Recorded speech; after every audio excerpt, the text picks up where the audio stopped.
time of the week. Then again, sit back, relax, we got the brain of band. No need to stress, in the house is Van Bellen. The game is windsurfing, you can't yell them or tell them. We get the news, the views, the win biz. The brand's gear, tips plus the world's best quiz. Cars PWA, we're professionals without the pay. There's nothing in pole dancing that we won't chat. From tandem boards to a windsurfing cat. It's your one-stop shop for a laugh and listen. Tune in each week or you'll be doing the missing.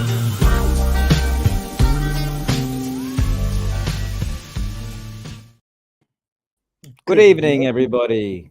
Good evening, good morning, good whatever. I just realized I didn't actually share this on Instagram recently. I've done a bad thing there. But anyway, for everyone who's still tuning in, I will do that in a minute. You are in for a treat this Monday morning because we are early this week. We've just released a Send It Sunday. We're straight in with a live podcast. We've got Paul Van Bellen, obviously, in the house.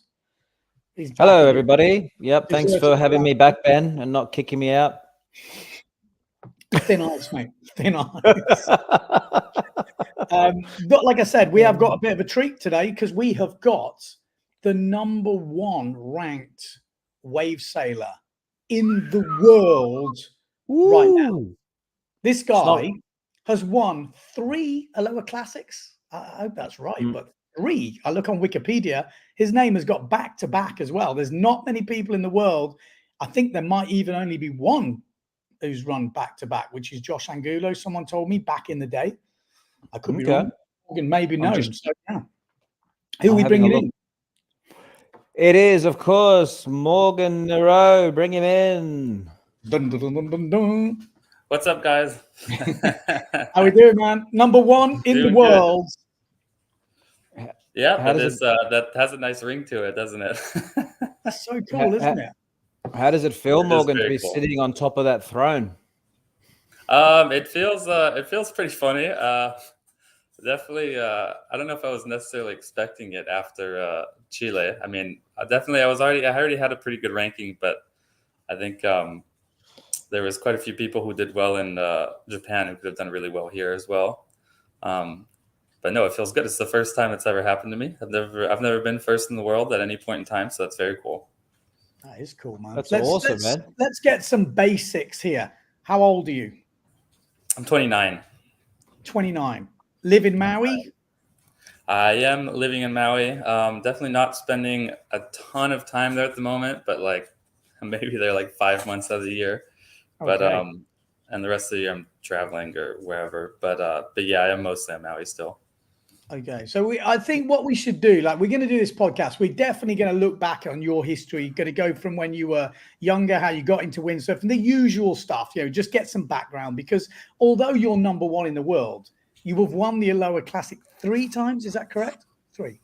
Yep, there was 2-time PWA and then 1-time IWT, but the IWT was, I'll take it just because it was pretty much just as hard. Yeah, no. And all the same people competing. You won back-to-back PWA Aloha Classics. Yeah, that was in 2014, 2015, I believe. Do you know if anyone else has ever achieved that? I've heard someone say. I feel like maybe Robbie and I think Bant might have done it, but I don't know. Like I don't know if it's written just because it was maybe IWT or some IWT or something like that. But I think you could count that too because it's still really hard. Yeah, but you're up there definitely with some big names. That is for sure. But even though you have all those accolades, I would still say you're not, such a household name. You are within the windsurfing circles and obviously the people who know. But I would say, and I think that's a lot of the newer riders as well. They haven't got that status that comes with, let's say Jason Polacco and these boys, the sort of ones, Kauli Seadi in his day, Ricardo. But I think you should. Yeah, there's definitely like some sort of a generational gap. And then in my generation, there's definitely a few riders that stand out in terms of like just media presence or people who know them. Obviously, Philip is a big one. Titoon, just because obviously it's Titoon. Antoine Martin. But yeah. Don't know. Yeah, Antoine. And then but yeah, there's definitely I think there's a big generational gap in terms of like media just presence between like you were saying, like Jason, all those guys, even Ricardo, who's a bit younger, and then just like my generation. Obviously, like I said, there's 2 or 3 guys, but most of them I don't think are as well known. And also I think it has to do with the fact that I just didn't do the PWA for a very long time. I did maybe a couple events. I'd do Maui, or I'll do Pozo, and maybe Tenerife once in a while, but that was about it. And then obviously the tour now is a bit more interesting, I would say, for myself. So that's cool. Yes. Too right. Yeah. And that brings us on to the tour right now. That is an exciting tour, isn't it? It's very cool. Like obviously there's always negativity surrounding it in terms of just people talking, but I think overall, I think it's a good thing. It's going in the right direction for sure. Like the past, even from last year, obviously we had a number of issues with the events, but I think just for the first year of combining 2 tours, it went pretty well. And I mean, this year it's already gone significantly better, I think, which is really, really positive, really cool, and I think very exciting for a lot of the riders. I don't see nearly as much negativity as I did last year. In Chile, for example, everyone was so happy. The riders were stoked. It was one of the best organized events I've been to in a very long time, so that was really cool. And yeah, I think everyone's like kind of on the same wavelength now. Everyone's pretty happy, so it's very cool to see. Stoked. Well, mate, yeah, I was gonna. You go, Benny. No, I was just going to say, interesting. You say negativity, and there'll be people listening to this go, negativity? Who's got negativity? Because when you're on the outside of the tour, I don't think there's that negativity. I think that, you know, some of the inner workings and how everything has come together, but that's to be expected. You know, when you join 2 tours together and 2 almost separate ideals. And I think, yeah, because like I have been a spectator of a lot of these events. I think from the outside, looks great.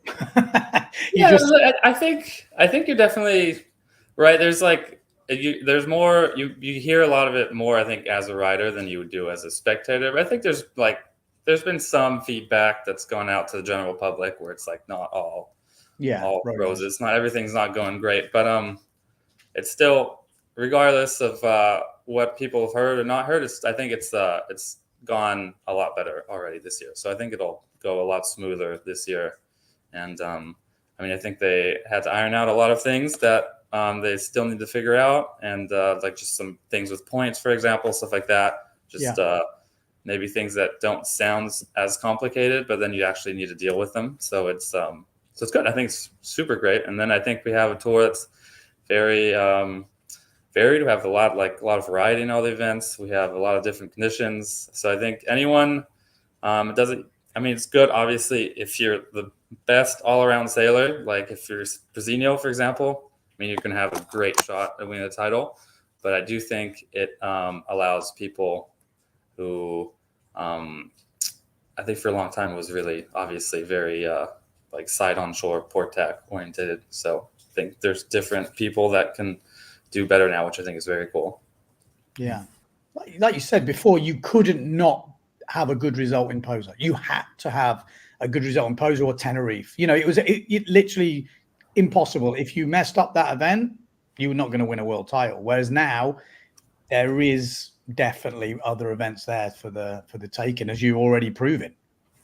Yeah, no, exactly. It was it's cool to just have, because it's funny, like I did Pozo Tenerife and then like Silt once in a while for like quite a long time now. I think the first time I went to Pozo 29, I was 19, so it was like 9 years ago. So that was, I don't know what year that was, but 2015 I think was the first time I went then. And it was like I wanted to go just because it's a challenge, and I think I wanted to get better there. But obviously, if you at that time I wanted to be able to be top 10, I probably would have needed to spend like 6 months out of the year, either in Pozo or Cape Town, and I would have probably needed to live in somewhere port tack jumping for like the majority of the year if I wanted to have a shot at it. And I think that probably would have just killed the fun of windsurfing for me. So it's not like I definitely wanted to go and get better, but I think at least at the time there was the AWT, so I can still go to places that I found fun. Not that I don't find Pozo fun, but I think like had I had to stay there 6 months of the year, it would have been probably not as fun. I wouldn't have enjoyed it as much. So it was good to at least I had the opportunity to have events, even if they weren't huge events, and even if I didn't get like a lot of fanfare or whatever from it. I had the opportunity to go different places, and I feel like at least now, last 2 years, it's actually paid off because I managed to go to these different conditions, and I've been to a lot of these places already. So I guess that is sort of an advantage. Yeah. Cool. Yeah, I was just going to say that out of the last few years, Morgan, this is definitely the best year in a long time, isn't it? With regards to how many the events and the balance of them all. So for you to be winning in this year is extra cool, isn't it? You know what I mean? It's very cool. Yeah. So you must be feeling good about that. So, and actually, that's we had a quick look at a bio from you just to understand how you got started and all this. But you're originally from France, is it? Yeah. And your family moved to Maui when you were 7. No, I moved to Maui. I was like 6 weeks old. Oh, okay. Oh, right. Because we sort of I learned to windsurf. That's what I read. Oh, sorry. Yes, Okay. I Oh, learned to windsurf exactly when I was 7. right. But I moved to Maui when I was I was really little. My parents they lived in the Caribbean for a long time. They're both from France, but they moved. They were tired of living in France. They moved to the Caribbean, and then they moved back to France for 1 year, and I was born there. And then they moved straight to Maui. They both windsurf, which is why they moved to Maui. But they still windsurf? They do still windsurf, yeah. Okay, that's so super cool. Wow, super proud parents. You know, like having parents to be proud anyway, because you'd be living. But if they're windsurfers, both of them, are they still pretty hardcore windsurfers? Yeah, my mom windsurfs a lot. My dad works more, and he's had some problems with his wrist, but he does get on the water when he can. They still windsurf. Like my mom windsurfs a lot, which is cool. Yeah, it's cool. I So mean, yeah. No, I was going to say, tell us about what it was like growing up in Maui and learning there. I mean, you couldn't really have a better place, I imagine, as a kid to learn windsurfing. I mean, what was it like for you? You know, it's kind of funny because I mean, Maui's amazing for windsurfing. Obviously, like we have great conditions. Like it's super windy, it's warm, and I guess at the time, when I learned when I was 7, there was this Linda Stott, which you might know because she lives in West Oz now, with her husband Hugh. He actually windsurfs. They live in Geraldton, they had a kids camp at the time, and so there was a bunch of kids, and that was actually a really fun way to learn because there was a bunch of us. It made it fun. But the thing was, once you got better, there was still a pretty small. There was like a group of us. There was like Connor Baxter, Zane, Kai was a little older, but he was kind of in that. 1 or 2 other kids. Group. Yeah, it was a good group. Definitely. But as time went on, like a lot of those people disappeared. Obviously, Kai started doing other stuff. He still windsurfs, which was really cool. But like Connor and Zane kind of completely stopped. And then there was a point where it was just like there weren't really any kids windsurfing. It was pretty much just me and Bant.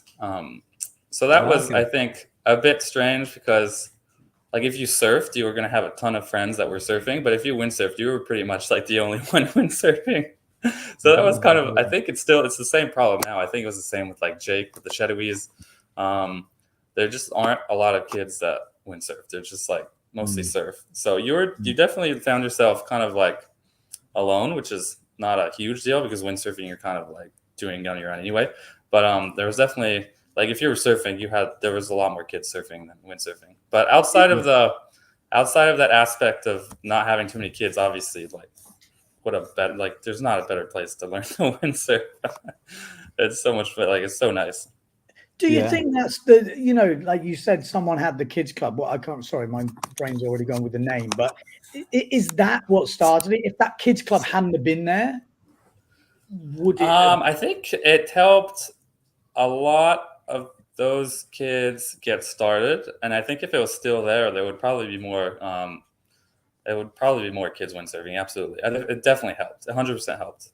They did a great job, and they made it really fun. And then when that stopped, there's a few kids that windsurf here and there, but it definitely gave a lot more kids a chance to try it, and then just a chance to do it, because obviously if you have like a larger pool of people trying windsurfing, you're going to have more that fall in love with it. So that, I think that definitely helped. I think it made a big difference.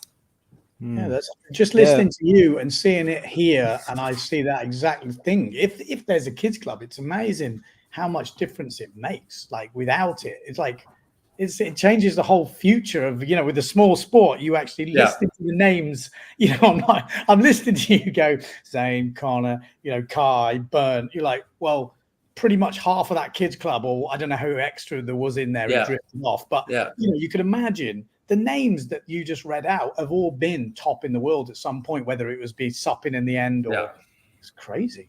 It's crazy. No, it's very funny. That's funny because we were all there like the exact same time, which is very funny. Like they all pretty much started in that, like the kids camp that Linda would hold. It was like 2 months, like we would do it over the summer. It wasn't a whole year thing, if I remember, but no, it was cool. It was a lot of fun. You need to get some of these brands organized and paying for it, because it's sounds like it's a good recipe. I think Casey Hauser, Sarah's husband, actually has done a few like kids things, which is very cool. Okay. Yeah.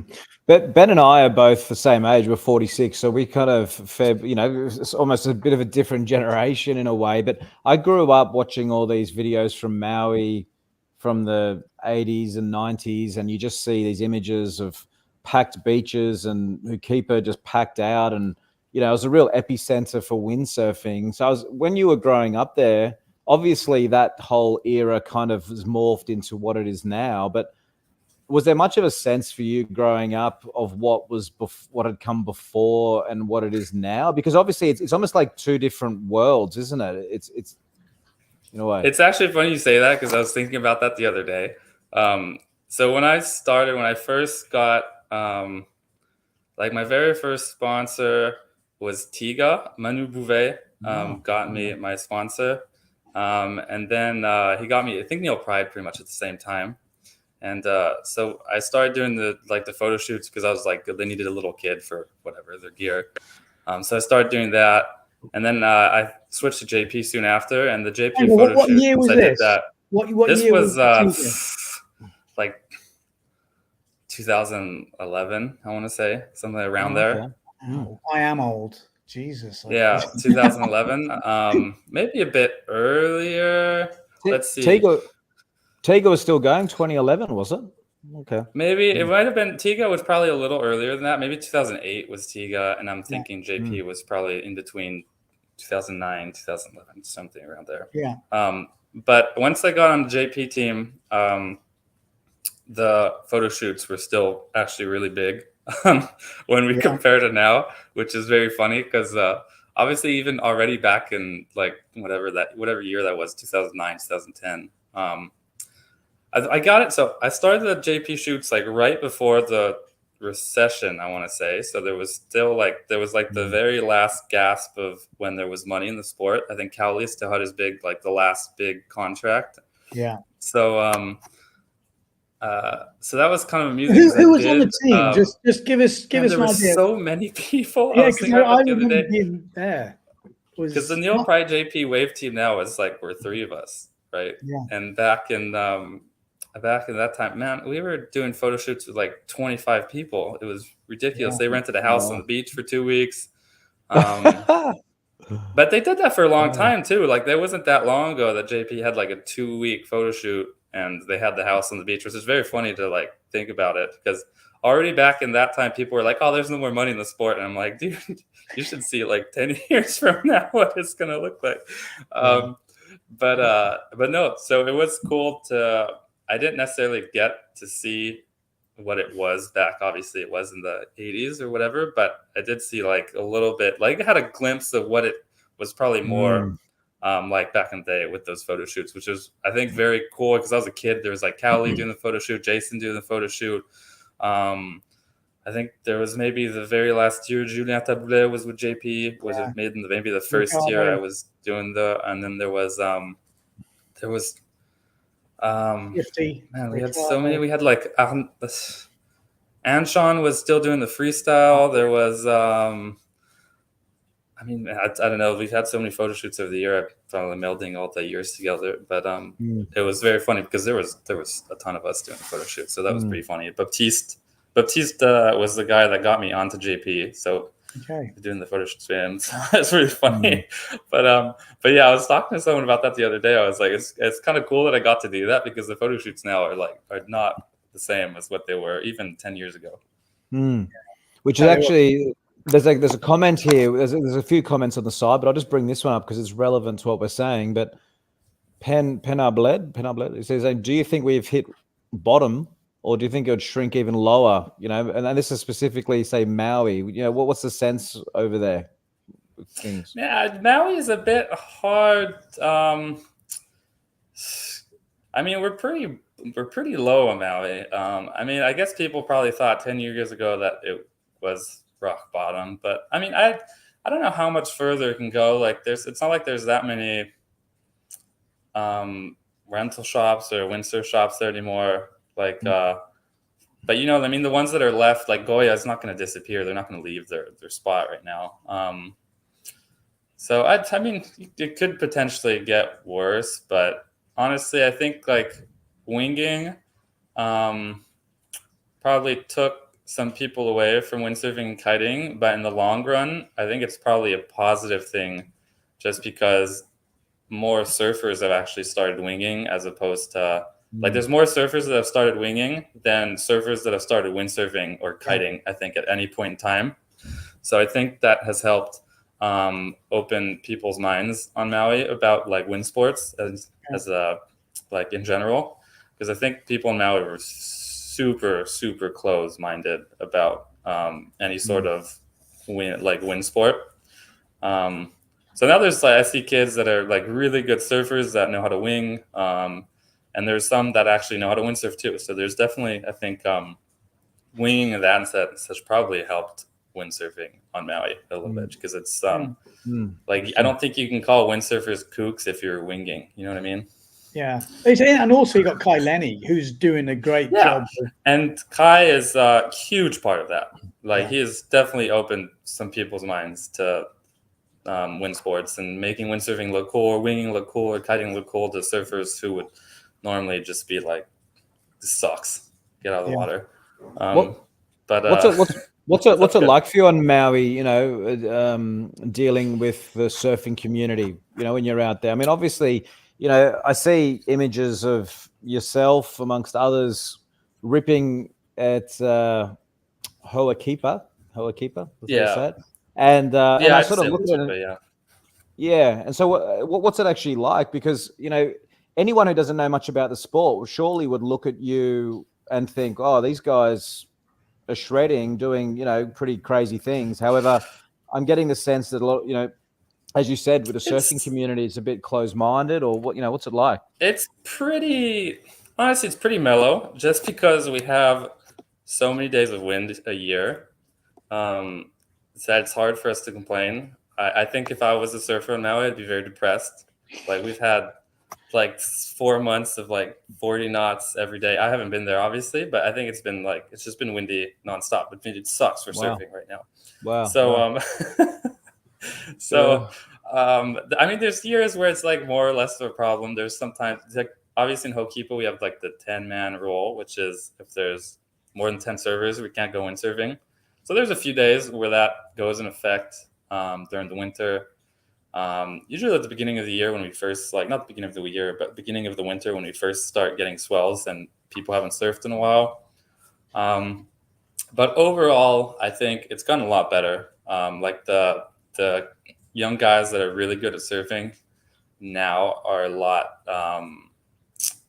cooler than like the pro surfers were back in the day. They're a lot they're a lot more relaxed. Like they have brothers that you have like Kylan, his little brother out there, or you have people like Cody Young, who used to do the JP photo shoot back in the day. He was like a little kid. They would put him on the board. So there's like people that actually have some sort of connection to wind sports, as opposed to before when the surfers, I mean, it's kind of funny because a lot of the like the generation before that, their parents were windsurfers, but for whatever reason had no respect for windsurfing. And then now you have kids that probably didn't have parents who windsurf, but probably just have friends that wing or whatever. So it's I think it's a lot less of a problem now. So there's more people that surf, and you potentially more days where you can get kicked out of the water, but it's not a huge issue just because we have so much wind so often. So it's not a big deal. Yeah. So going back to, go on. I was just going to say, going back to your sponsorship stuff, because you said JP, but I know you've had a few different sponsors in between, because obviously you're now back with Neil Pride JP. But give us a run through of that sort of time. So I went from Tiga to JP, and I've been with JP ever since. I've never had another board brand as a sponsor, but I have changed sail brands quite a bit. I was with Neil Pride until I forget what year now, maybe 2013 or something.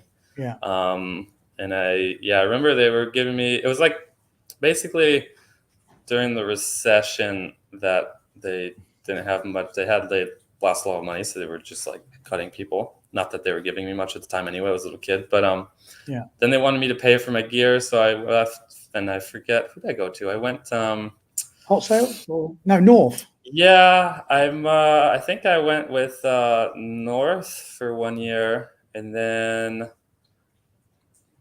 Hot Sails. Then I had S2 for 1 year. But I was with the Hot Sails for quite a long time, and then I was with S2 for 1 year, and then back with Neil Pride. So yeah, I guess since I was with JP, it was probably just a matter of time that I would go back to Neil Pride, because obviously all the brands are kind of doing the same thing where they want their riders and the team riders to have the same like boards and sail brands, which is probably not a great thing for riders, but understandable for the brands. But yeah, so yeah, I've had a few sail brands, but I've always had the same board brand. And what's been the connection to get the JP deal? Because it is weird to have just JP boards and have to move around sails. Is there some sort of connection in there, or you? I think it was just, I mean, Martin Brandner was who was the ex-brand manager. He was the ex-manager of JP. For whatever reason, I think I had a stronger connection with JP. I think they used me a lot more in their photo shoots, whatever pictures they were doing at the time. I think that he was pushing me a bit more than the people in Neil Pride who were in charge at the time. And then, Neil Pride, they didn't want to give me gear anymore when I forget how old I wasn't very old. I was like 12 or 13 or something. So I was like, well, I'm going to try to go find another brand that can give me gear just so my parents don't have to spend so much money. Yeah.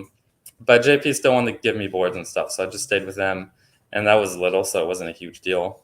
And then obviously it got to a point where they were like a lot more, I mean, there was a few team riders that didn't have both, but it was always there was not too many. It was always kind of in the other way, where people had Neil Pride sails and didn't have JP boards. Yeah. Like there was Sarah Kita, Antoine Albeau, definitely changed board brands a few times, but he always kept Neil Pride. But there was the 1 year I was with JP and North, which was pretty funny because I don't think it's ever happened before. It was kind of a random combo. But so yeah, I think it was just the connection I had with Martin Brandner. Like I said, I think he just pushed me a lot more when I was little. And then I just changed, and so I wasn't with Neil Pride. And then I ended up back on the brand later, which was fine. I think everyone's happy with how that went. It's all good. Yeah. But, who's offered you your first like professional contract, like money involved, and or was that? That was I think that would have been JP. Okay. Like I said, like I got my sponsor. I got sponsored by JP like right before the recession, so they still had money. And I remember I was like 12 or something, and I got paid more when I was getting more gear and paid more when I was 12 than I was when I was like 16. You know, it's like it took it's very funny. It like took so long for me to get back to what I was getting when I was like tiny. And it's not like I was getting a ton, but like there was decent photo incentives. I was getting like I don't know, 3-4 boards, which is like when you're a little kid was like amazing. I was so stoked. I was like, this is ridiculous. And then it was a recession, and then they were like, yeah, you get like 1 board, and there's no more photo incentives, and then it took a little while to get back to that, but so that was funny. It gives you an idea, I guess, what it was like way before that. Oh man, 100%. I was like, wow, if I'm getting this now, I can't imagine like what the guys, even that year that I was getting that, what the guys were getting paid was probably pretty decent. Yeah. Yep. When you were growing up, who were your heroes, windsurfing wise? Who did you look up to? I always liked Kauli a lot. He was definitely the guy. So that was cool that we did so many photo shoots together. That was really like we had. It was funny for a long, like there was a few years where we basically just had the exact same sponsors because we had Neil Pride, JP, Hot Sales, and JP. So we did a lot of photo shoots together, which was very cool. And then I liked Keith a lot when I was little, Keith the Bull, because I saw him sailing at Hokipa, and he had still has a very unique way of sailing. And obviously Jason was a cool one, was a pretty big one too. But yeah, Kauli was definitely the guy that I liked watching the most. Because he was on Maui recently, wasn't he? He was, which was very cool. I was not expecting to see him at the beach, so that was fun. And he hadn't sailed in like 3 years, and then he shows up and he starts ripping on his weird looking windsurf board, and you're like, "Going to say, what are we doing wrong?" What does that look like in real life? Because in the pictures, I'm like, that shouldn't work. Like my brain is going, how is that going to? I mean this with the most amount of respect possible, because I'm sure they're fine, but they're really ugly. They do not look like they should work. But he makes them work. I think they're really short is the only problem. So when it's bigger, it looks a little harder to handle. But when it was smaller, he was sailing like Kauli of old. So they obviously work pretty well. Yeah, because I saw the video before he went in the water, and I'm like, oh, there's Cat. And I'm like, bloody hell, what's he riding? And then you see the clips of him sailing. You were like, it's like my brain went from different levels of expectation, and like, oh fucking hell, he's smashing. Still sailing really well. He would I saw him poke the nose a few times, so I think he needs to get used to it, because it is they are really short, and he's had short boards in the past. He was always riding pretty short boards, but like 210, I don't know exactly what they are, but they don't look very long. There's not much of a nose in front of the mast track. Yeah. So with your life on Maui, Morgan, are you able to get by with your sponsorship day to day, or do you have other work? I've been I think winning the Alohas so early probably gave me leeway with sponsors that a lot of people my age didn't necessarily have. Obviously, there was the obvious ones, again, like Costa, that were doing just fine. But I think that helped me a lot with the sponsors for a long time. And then, funnily enough, just doing I did the AWT for a long time, and I was the only one from Neil Pride and JP doing that, pretty much. Like Titoon did a few events, Antoine did a few events, but that was it. So it was different enough that they were willing to pay for me to do that, which was good, because then I just got to do events that were fun. Just for people who don't know, the AWT was before the IWT, which is obviously now the IWT is joined with the PWA. So,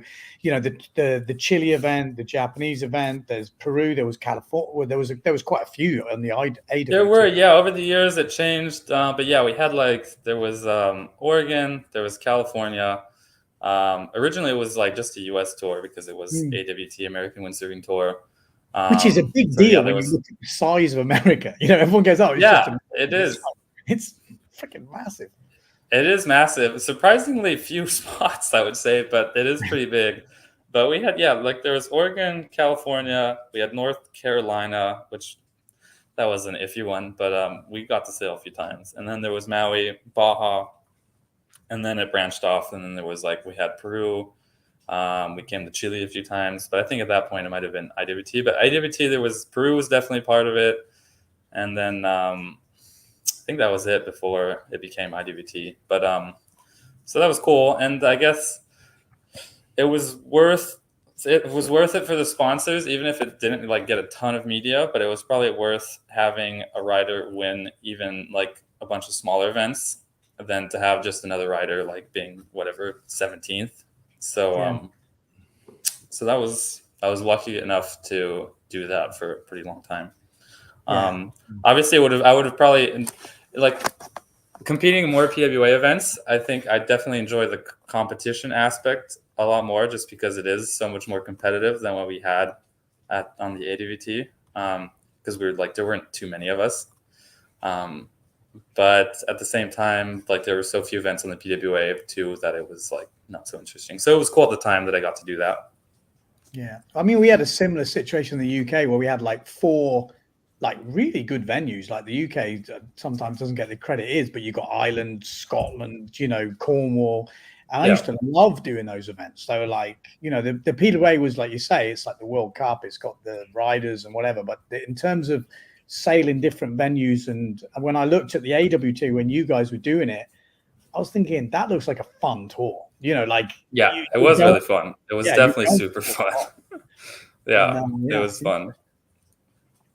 So we had some good times doing that. So yeah, like I said, it was good. It was like, and the timing was pretty perfect for me, just because at least I had another avenue where I could compete, and it was like still somewhat attractive to sponsors. Because obviously just doing a PWA would have probably been hard at the time, just because it would have been a lot of 33rds. Yeah. What's your favorite spots or stops on the, you know, out of all the competitions you've done? Which ones do you like? On the IWT, I mean, for a long time, Peru was my favorite spot, because, I mean, that was like in between the years where they had Cabo Verde, like, I don't know when the last year they had that in PWA, besides before like 2022, there was like a really long break, and there weren't really any good wave spots for competitions for like such a long time. There was Maui pretty much once in a while, and then Peru. We just had Peru, and we were like, there's like, we show up and there's like this mile long mast high wave, and we're like, what is this? So that was definitely like the coolest event for a very long time. And we've had some, like I've had some of the best waves I've ever had there. It can be a bit fat a lot of time, but you get on the right day and it's incredible. So it's probably Peru. But otherwise, I mean, we've like been fairly lucky with the IWT and even the PWA at this point. Like Fiji last year was ridiculous. Chile this year was ridiculous. The Aloha Classic, we had a bunch of years that were incredible. And even like the PWA event in Cabo Verde was maybe not the best conditions I've ever had, but I've rarely had so much fun like somewhere windsurfing. There's so many different spots and stuff. I was like blown away by how many spots there were on that island. Okay. On the bigger days at Fiji, were you, how nervous or much fear factor coming in on the bigger days? Because from where I was sitting, you know, there was a fine line between doing something good or just absolutely eating shit on the reef. It was kind of like my sole goal when I go to Fiji is pretty much just to get barreled as much as possible, and then if it's good for windsurfing, go windsurfing.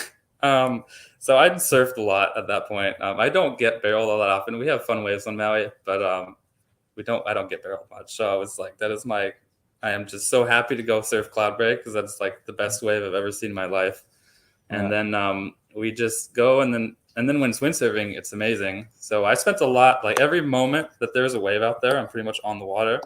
So I felt pretty comfortable. And honestly, the wave is, it's fast. It's on a reef, but it's not the worst reef I've ever seen. It's not like super jagged. There's not a lot of, I don't know. It doesn't seem like people got cut up. Like you saw Batiste last year, his back was all shredded. Like people definitely got cut up. But of all the places I've been, it's not the worst reef. It's definitely a bit scarier when it's big. But I think that's just more consequence to your gear than yourself. It's for windsurfing, at least. Like surfing, whatever, you can go in the barrel and fall and hit the reef. But windsurfing, it was more scary for the gear, I thought. And I was probably more looking forward to the bigger days, because last year we had like the first big day, which was really fun, and then I lost and it was tiny, and then the last day was epic, and I was on the boat just like, what am I doing? How'd you blow this, Morgan? How'd you not make it? This is the best day of competition ever.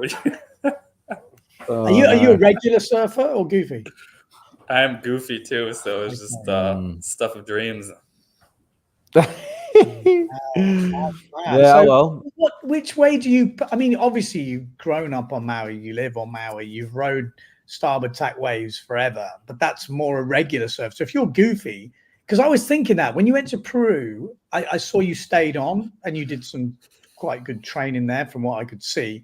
I'm just looking at socials at the moment. I haven't spoke to you about it. Then in Chile, I was like, yeah, but how's Morgan to get on? You know, it's port tack down line, but you looked very comfortable. So I'm guessing you quite like it, or what's your? Yeah.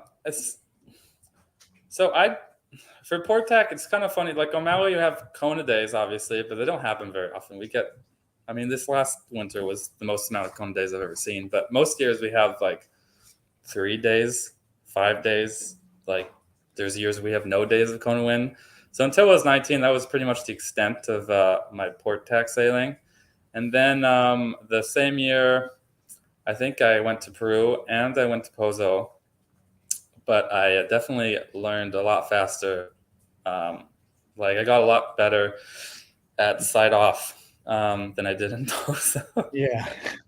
So I definitely have an affinity for like when the wind is side off. So port tack, it's not the sail still, even now, it like takes me a little bit to like, it takes a few days to get used to the port tack, but it's not just me. I talked to Mark Parr and he's like starboard tack. It's still the same thing for him. It takes him a couple days to like really feel like you're, it's like feels normal again. But no, it took me a little while. The sails, like, I guess I probably have an advantage on the board, but I've never not been goofy, so I have no idea the extent of the advantage that I have. But the sail felt really weird. But it was funny because I went the same time. I went the same year I went to Peru. I went with Bant, and Bant had never been there either. And Bant just like Bant being Bant, it like took him. He was doing takas in like a week, and I was like, this is ridiculous. Like, what am I doing wrong? What am I doing that he is? Like, what am I missing? Or goofy? I can't remember. He's just both. He's both. He is. I've seen it. He is regular. He is normally regular, but like he was in Chile and he just spent the whole time here surfing goofy. But but yeah. So, but anyway, going back to Peru, it took me a little bit, but yeah, for Peru, I figured out the side offshore windsurfing fairly quickly. I got pretty good at that quickly, and then I went back every year to Peru for like a month at least for like 7 years. Oh, really? Last time was the 7th time I'd been, wow, or 6th time, maybe the 6th time. And then at the same time, I was going to. I did quite a few years in Pozo. Like obviously, there was 2 years of COVID, so I didn't go. But outside of that, I went pretty much every year. So I got a decent amount of training in.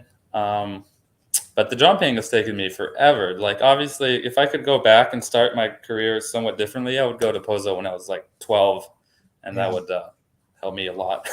Yeah, learning to jump even when you're 19 sucks. It's amazing how hard it is. You should try 46, mate. Yeah, I mean, I'm sure if like someone just shows up and not having jumped and tries to learn jumping on the wrong tack, even you're just on the right tack, but with hard. Also, you're talking about Pozo with serious amount of wind as well, and a little bit onshore. It's like it is so difficult. Like you can get good at jumping. Like I can get. There was days where it's like side shore somewhere, and I'm jumping port tack. I'm I'm doing good. Like I'm just nailing all my stuff, and then I show up in Pozo, and I'm like, can't do anything. Can't do anything that I learned anywhere else. I'm like, practice didn't really pay off, did it? Like Pozo, you have to go to Pozo pretty much. Otherwise, you're not getting better there. That sounds like me. My Australia trips, I'm like doubles, this, that. I'm like, exactly. Go to Pozo. And I was like, oh, shit, I can't do any of it. No, it's so bad. Like nothing can prepare you.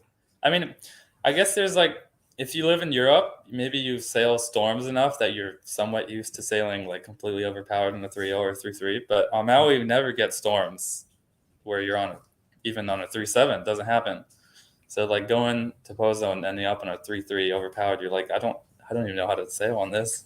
Yeah, and the mad thing is the videos don't do it justice. Like Absolutely don't. It's ridiculous. all. Like when you see the guys doing push forwards on a 3.3, and then you go there and you see the guys doing it, you're like, these guys are completely out of their minds. The video dumbs it down to a level where everyone's like, "Oh, that's no problem," but you can't even sail in a straight line. No, like you end up like watching the competitions, like criticizing the guys, like, what is he doing? Just like should have just stomped, and then you go there and you're like, wow, okay, that's not the same thing.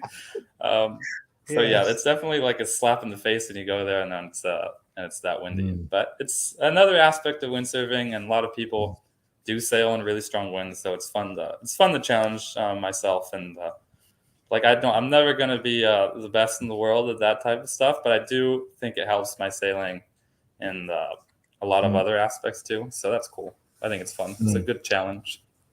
Anywhere in the world that you haven't sailed that is on the bucket list?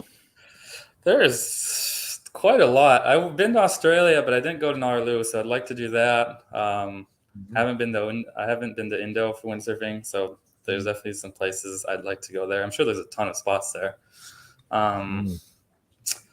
But I would like to go to Namibia, Skeleton Bay. Seems like I would enjoy that.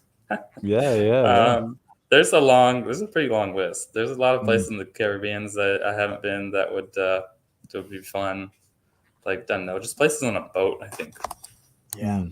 Yeah, that's the big one, isn't it? And again, you obviously, for people who don't know, spend a lot of time in the Caribbean at the moment. Obviously, your missus is... my girlfriend Coco lives in Guadeloupe for like half the year, so I've been spending a few months there.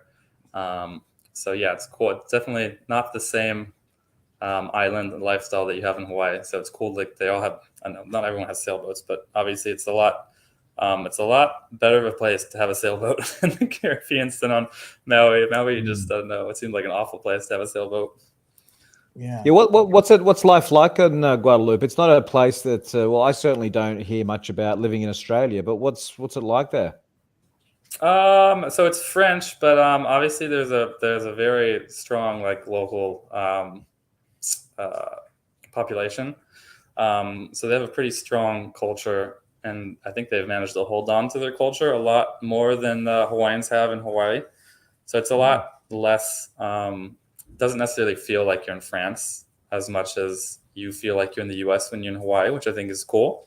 But it's definitely a lot, I think it's a bit more relaxed, a little bit more of, I don't know, like America, like Maui is it's very American, and the Caribbeans are a lot more laid back. It's really chill.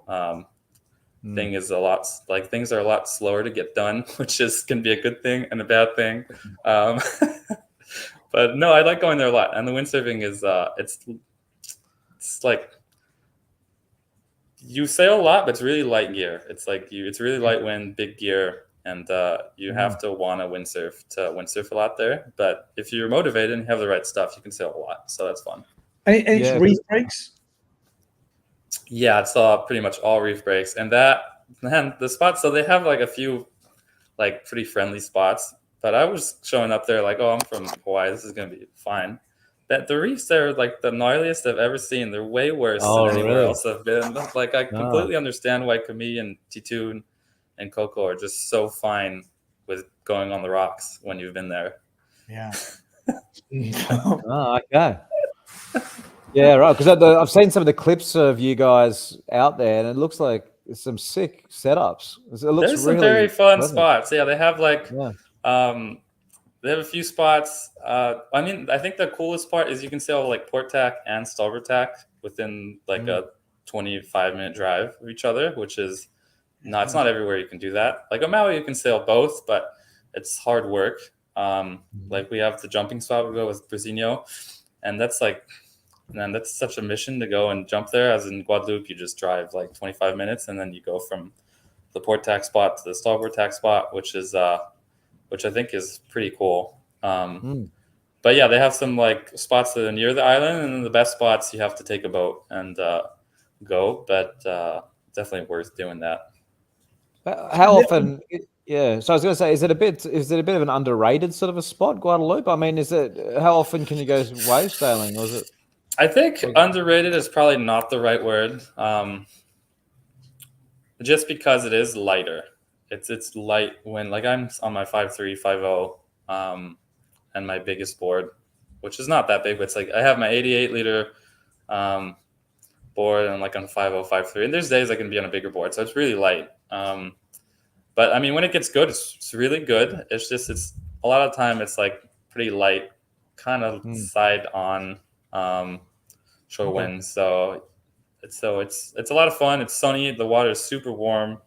I think it's a great spot to go learn because it's really easy. Like, that's really shallow. It's like these lagoons with it's not very deep, so it's a really nice place to learn. But as far as like windsurf better sailor, I don't necessarily think it's that underrated. It's like, it's fun. I think it's great if you live there. You can sail a lot. If you're going on vacation and want to windsurf somewhere, it's an option. But there's definitely places where you're going to have stronger winds. Yeah, it's like, is it like one of those times where everyone goes, "Oh, it's a secret spot, it's a secret spot," and it's just because it's so friggin' gnarly that no one actually. We've got. You know what? The best spots there are not that bad. The one with the boat is they're not that bad, actually. They're not that bad. It's the ones that are close to the island that are just like, you have these reefs that are like, they're old and they're just like jagged, sharp reef with sea urchins inside, and you have T2 just running across it, and I'm like, just takes me half an hour to get out to go on the water. You know, you mentioned the port tack spot in Maui, which I've heard rumors about for years, and it's only kind of in the last few years where it looks like, well, people are putting it on social media. I don't know if you boys have been sailing it for ages, but it is a mission, isn't it? I mean, it's like, I've heard stories of tires coming off and it's, maybe explain that, because it is quite a mad place. It's like right on the other side. So I guess back in the day, people were going and they were practicing. So I guess Josh Stone, there was like Matt Pritchard, guys. I'm sure Kevin was going. There was like people that were on Maui practicing for the World Cup. They were going and sailing there. So I don't know how popular it was. Like, I don't know if there was like a big group of guys going, if there were just like a couple guys going and they weren't telling the other guys about it. I know Kai Ketchadorian's been going there for a long time. He was still going. He just wasn't telling anyone about it. Yeah. But and then I guess Brazinho likes to road bike. So he was on his road bike up above, and he was looking down, and he was like, I'm sure there must be like a windsurf spot, because you see it's really windy in this part of the coast and it's port tack. It's like, there must be somewhere where we can jump down there. And he ended up, I think, seeing if I remember correctly, he said he'd seen a surf edit from one of the guys on Maui, and there's a surf spot down there. And he's like, and he'd seen that they were, that you could drive down. So he asked his friend, and they showed him how to get down. So he drove down, and so yeah, he went around. I think he didn't sail the right spot for the first time. He was in the wrong place. Let me plug in my computer because it looks like it's gonna die. But anyway, he found it, and then I think he asked, I forget who it was, maybe Josh Stone, and Josh Stone told him where to go. And so he basically like rediscovered the spot that people, maybe like besides Kai Ketchadorian, I don't think anyone had sailed for quite a long time. But yeah, there's some funny stories of like Matt Pritchard losing his gear and like having to, breaking his mast and then having to walk like an hour and a half without shoes in the lava field. So he like ripped his lycra and then like tied it around his feet to like walk the way or something. But it's pretty funny. It's really in the middle of nowhere, like you say, lava rock everywhere, and even the sailing. It is in the middle of nowhere. Round the corner, isn't it? Like, yeah. Let me try to plug my computer in because it looks, I don't know what's going on. If there's no worries. Power or anything. That's okay. Yeah, that's while Morgan's doing that, I'm having a bit of a problem logging into Instagram. But I was hoping, Ben, maybe we could pull up the Wave 360 from Chile, and while we've got Morgan, because it'd be cool to just have a quick brief chat about that as well. I can't bring it up on my end, so maybe. Well, I've had that problem with my computer for some reason. It keeps doing it. Let me just add it in.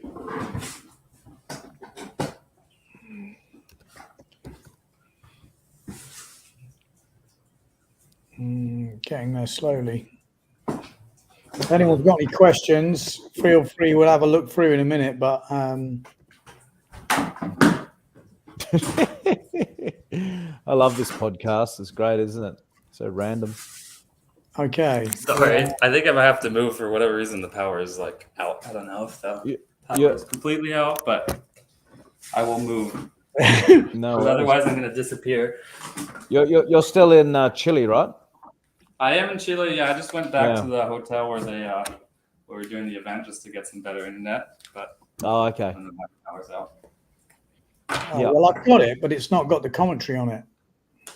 Oh, okay. Well, that's okay. We were gonna bring up the Wave 360, Morgan. You can give us a bit of a your take on that. Yeah, because that was pretty sick, wasn't it?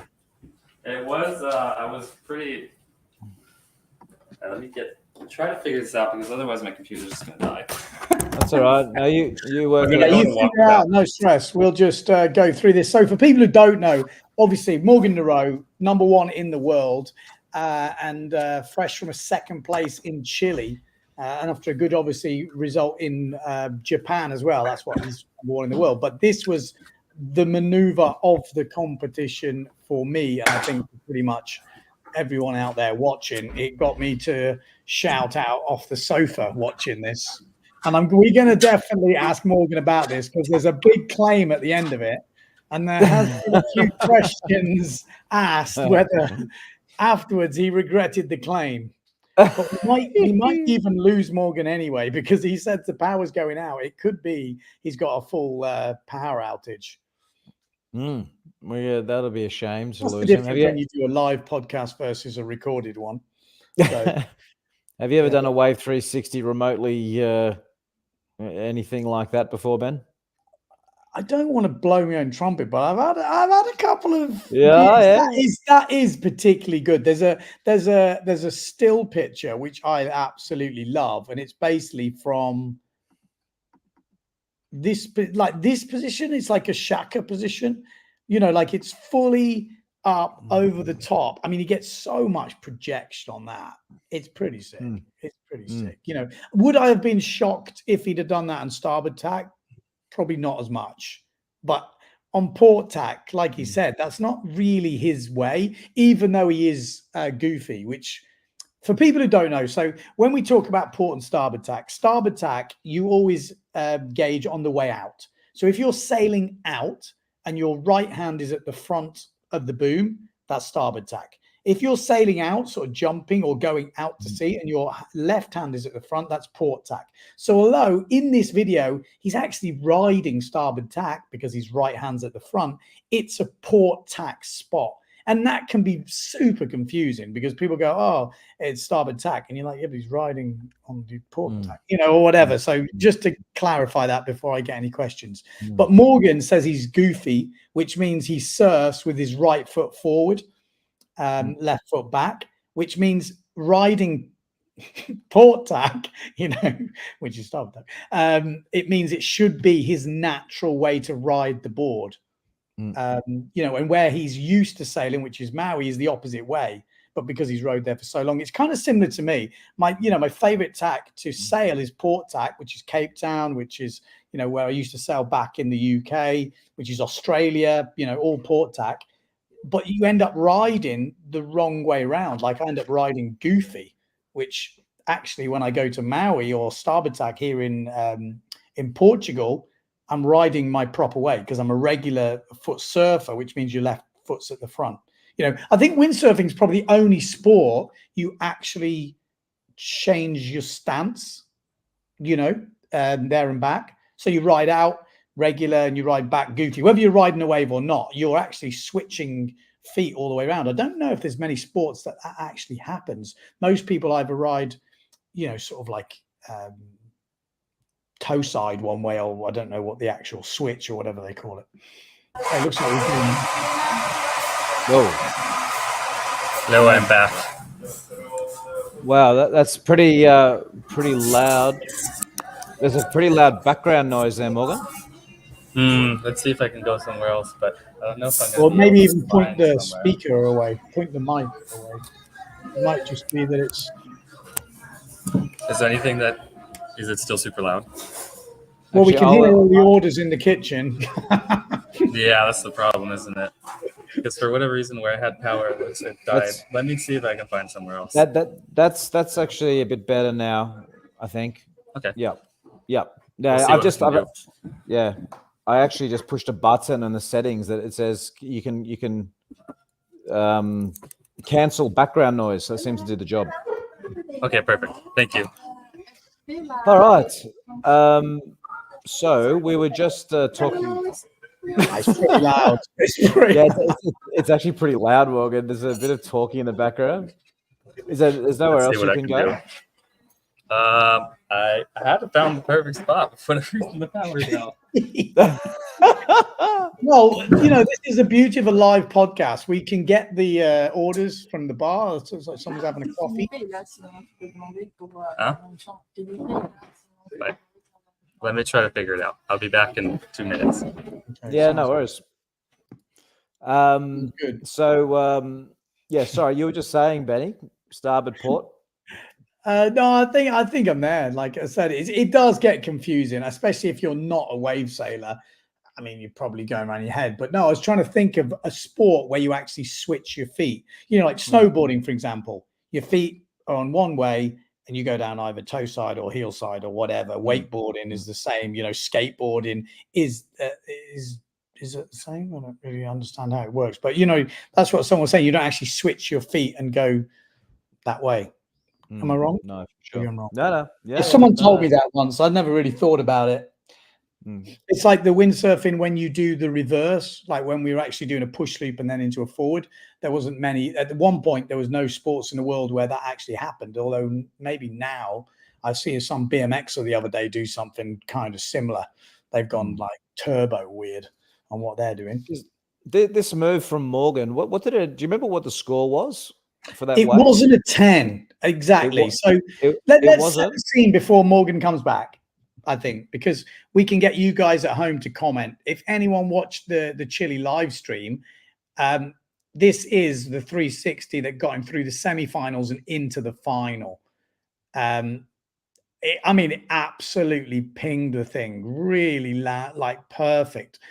But then there's a big claim, and there's a lot of people saying that wave, well, not a lot of people, everyone, you could see it afterwards. The wave did actually open up. And he probably, which is why they're saying it didn't get a 10, because he could have rode it a lot longer. Yeah. So what do you think about 10s for single maneuvers? It can definitely happen. Like, everyone's got their own take on this. For me personally, yes, you can definitely have a 10. Again, it depends what's happened in that day, depending on what the thing. Yeah. For me, no one was hitting anything off that section, that early section, which you've got to promote that. If you want people to do it and you give this guy, a 9 or, that's a good score. But if let's say you give him a 7 for one maneuver or 6, you're not going to promote people to do it. And then they're just going to end up going safe and riding the wave longer. But be interesting to hear what Morgan's got to say on it, actually. He's back. I'm back. I'm just on my phone now, so I apologize for the technical difficulties. It's all good. Let's so we were just 360s. Yeah. Tell us about it, Morgan. What happened?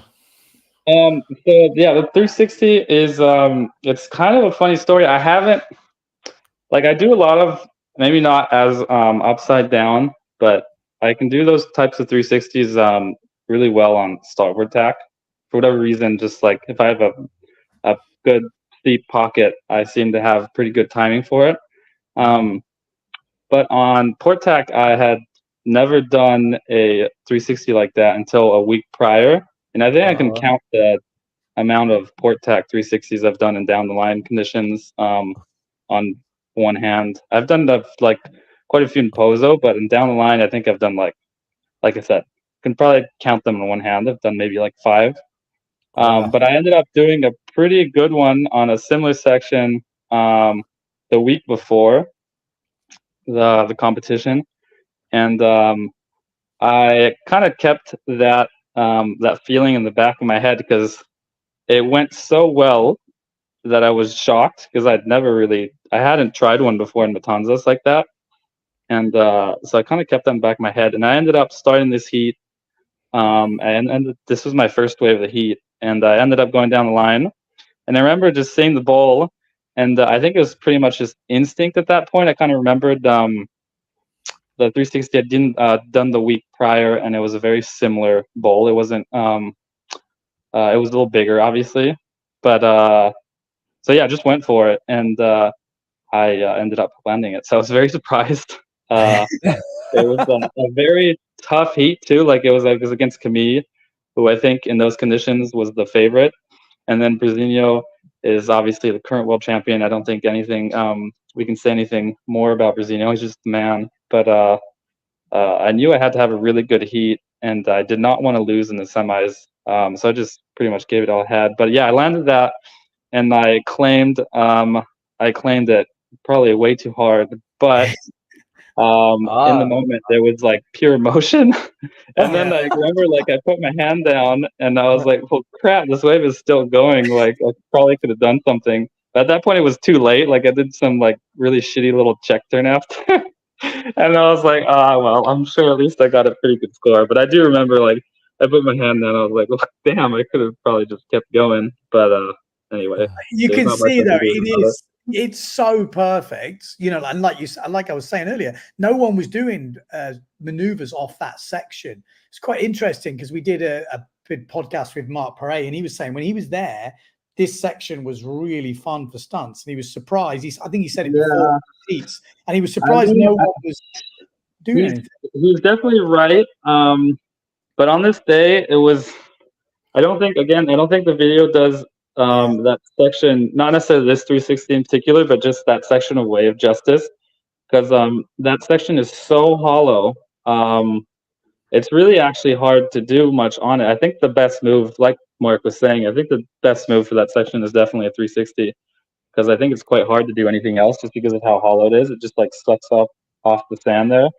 Yeah. And the wind can also be, like the wind in Matanzas, again, is not, you can't tell in the video, but it's so strange. And this day, the wind was pretty all right. But there's times in that section where you just have no wind. So it makes it really hard to do anything.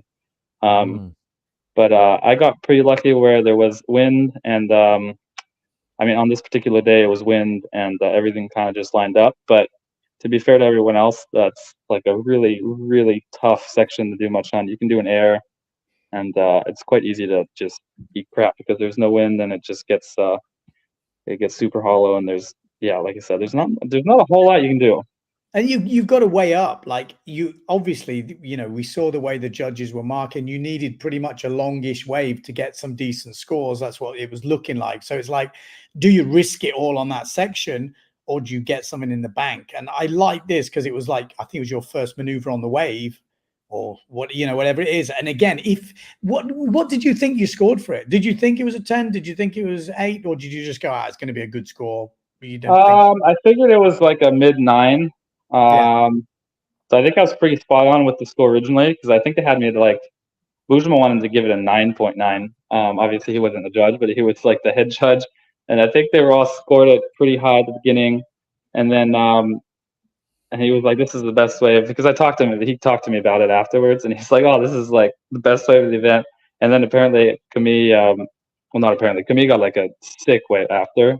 Yes. And he said it kind of broke that scale, so he wanted to put the 360 down, which I think is fine. I think it deserved probably a 9.5 more than a 9, but I totally fine with it not being a 10. I think I should have kept going. Yeah, that's at the time, like watching it live again, like you can see your emotion, but there was that emotion as well watching it back home. So for me, I just went straight 10 because of what I'd been watching the whole week. And like I was just saying before, it's nice to kind of say, look, if you boys go for it, you're going to be rewarded.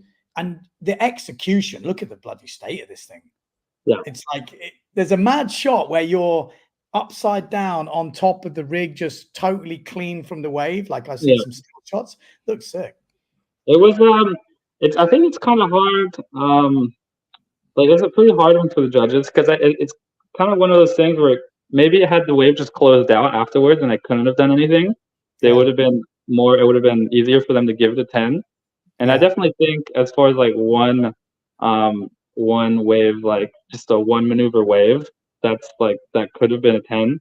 Yeah. But at the same time, it was a really like the waves are really long. It's particularly that day, like people were getting really long waves, and Camille was getting some epic waves. So it was definitely a pretty hard one. Two very contrasting things to score between a one maneuver wave and like 4 sick turns and then the huge air at the end. So I think they did a good job. Like Bushma did a really good job as head judge. I was super impressed by him, and I felt like all the judges here did a great job. Like I looked back at most of my heats, and I was pretty happy with how they scored everything. I thought Camille was a very deserving winner, and even my semi. Close. I thought the final was close. I think on another set of judges you could have won it. It was close, but I also thought Camille won. You know, like I could see how someone might be like, well, that wave from Morgan could have got. I could see how that could go. It could definitely like it could have been closer in terms of scores, but I looked back at both his waves, and it's not like I was disappointed. I wasn't like, oh, I got robbed or anything. He he sailed so well, and he got some. I mean, he got the biggest waves. He got a gigantic air. He had some really critical turns, so it was very hard to fault the judges for scoring the way they did. And then, like I thought maybe my last wave might have been my best wave, but there was a few other waves where I was like, yeah, that's a totally fair score. Maybe it was scored too highly or something like that. So it's I thought it was fine. They had a good result. Yeah. So go on, Paul. No, I'll let you finish because I was going to just touch on something else. I'll let you. Yeah, keep going. No, I was just literally going to say, going from Chile, you're leading the world tour, and then the other events of the year. Have you got any different plans now? Does it change things that you're now leading the world tour? Does it? You go, oh shit! Do you start stressing? Do you start training different? I was going to ask almost the same question. Okay, perfect. It's like after Japan, my goal for Chile was just to not. I wanted to not be fourth again. My goal is to make the final, not be fourth. So I did that. So I was happy. But no, going into the rest of the year, my plan was to do Pozo regardless. It doesn't really change anything because I'm going there in May anyway. I was going to go 3 weeks, go to France a little bit, and then go back to Pozo. So there's not much to change there. And like for people who don't know, you're still in Chile. I am still in Chile, yeah. Yeah, just because I think that's quite interesting. You obviously stayed on. Yeah, I like being here, and it's sport tack, so it's nice to just get some more. Like we had a few pretty empty days after the contest, which was nice because it's obviously really cool having an event and everyone around, but the sessions with the 40 people in the water are not necessarily my favorite part about it, and it's kind of a bummer to come to Chile where like. The whole rest of the year, there's no one sailing, and you come to one moment in the year where it's super busy. So, like, I just like if you spend the money to come here, I'm like, well, I might as well spend a little bit more time and get something more out of it than just the competition. Obviously, competition is great, but it's fun to just sail and enjoy it. Yeah. So that was my plan. But yeah, so for Pozo, I'm not really putting any pressure on myself. I likely won't be leading the tour after Pozo, which is totally fine because in the end. Like 4 events count, and that's probably going to be maybe not my throwaway event because I have certain goals, but it probably won't, like if we're looking at it realistically, it's not going to be one of my strongest events. But everything following that, I think in Fiji I have a great chance. The Silt is an interesting one, but I think that one's I have a better chance of doing well in Silt than I do in the Pozo, and I don't feel like I'm an underdog in Silt because it's just such a like strange playing field. It can be anything from like it can be port tack, it can be starboard tack, and it's like straight on shore a lot of the time. So it's just like hard for everyone. No one is like killing it way harder than everyone else, but it can also be like 50 knots too. So I don't know. It really depends on what the conditions end up being. But if it's classic, kind of really difficult Silt, I think last year I was sailing really well when it was some really hard conditions. So I feel like I'm probably more confident there than I am in Pozo. And then obviously it's finished on Maui. So I feel like I have a few more opportunities to do well. And then obviously Tenerife is still up in the air. So I don't know what's going on with that. But Pozo, it's just yeah, there's not really any pressure going into Pozo. It's nice to have number one now, but the only real moment where that matters is like the last event, after the last event, right? So yeah, let's see how Where that goes. did you finish? Remind me where you finished in Pozo last year. I don't think I did very well last year. I did pretty badly. The years before I did better. Well in the training. I remember thinking. Yeah, I was sailing well, and then for whatever reason in the competition, I just felt like I was sailing badly. But it's one of those things I feel like this year that's why I'm going before and then leaving for a little bit. Because at least for me, I feel like if I stay there too long, leading up to the competition, I end up like just seeing Philip and Brazino and Ricardo just like sailing on a completely different stratosphere from where I'm at, and I find that kind of demoralizing, honestly. Yeah.